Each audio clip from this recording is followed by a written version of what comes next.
अब हम जो खबर आपको बताने जा रहे हैं उसे देखकर अमेरिका को जरूर अच्छा नहीं लगेगा, क्योंकि बांग्लादेश के एक मौलाना ने अब ये दावा कर दिया है कि अमेरिका का सबसे खतरनाक और advance fighter B-2 stealth bomber Quran की देन है। बांग्लादेश के ये दूरदर्शी मौलाना साहब पूरे कॉन्फिडेंस से दावा ठोक रहे हैं कि अमेरिका ने कुरान पर रिसर्च करने के बाद B-2 बॉम्बर का आविष्कार किया और दुनिया पर राज कर रहा है। B-2 স্পিড বোম্বার বিমান, যেই বিমানের শক্তি দিয়ে আমেরিকা পুরো পৃথিবীর মধ্যে তারা রাজত্ব কায়েম করতেছে। এখন প্রশ্ন হলো যে আমেরিকার মার্কিন প্রকৌশলীরা কিভাবে এই তথ্যটি আবিষ্কার করলো। এই তথ্যটি আল্লাহ পাক কোরআনের মধ্যে তুলে ধরেছেন। কিভাবে মার্কিন প্রকৌশলীরা। यही नहीं, मौलाना साहब का सनसनीखेज दावा इससे भी आगे है। वो फरमा रहे हैं कि B-2 बॉम्बर की प्रकृति और गति का जिक्र अल्लाह पाक ने कुरान में पहले से ही किया है। এই B-2 স্পিড বোম্বার বিমানটা এরকম শাসা করে উড়ে যায়, এর কোনো এক্সট্রা কোনো পাখা লাগে না, কিছু লাগে না, জাস্ট বাস পাখিরা দোলে। ঠিক আল্লাহ রব্বুল আলামিন এই কথাটা বলছেন। আল্লাহ পাক এই তথ্যটাই কোরআনের মধ্যে তুলে ধরছেন।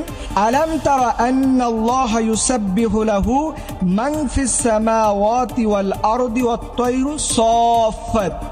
এই সাফাত শব্দের অর্থ সারিবদ্ধ হয়ে ডানা মেলে এ প্রান্ত থেকে ও প্রান্তে উড়ে যাওয়া। ঠিক এখান থেকেই এই বাস পাখিকে গবেষণা করেই বিজ্ঞানীরা এই জিনিসটাকে আবিষ্কার করলো। मने कुल मिलाकर मौलाना साहब इनडायरेक्टली ये बात कह रहे हैं कि फिजिक्स, केमिस्ट्री, मैथ सब मिथ्यता है। बस पवित्र कुरान पर रिसर्च कीजिए और B-2 बॉम्बर जैसे खतरनाक फाइटर का आविष्कार कर लीजिए। लेकिन हमारा उनसे लाख टके का सवाल है कि बांग्लादेश खुद पवित्र कुरान पर शोध क्यों नहीं कर रहा है। भारतीय वायुसेना के group captain Shubhanshu Shukla axiom mission 4 पर रवाना हो चुके हैं।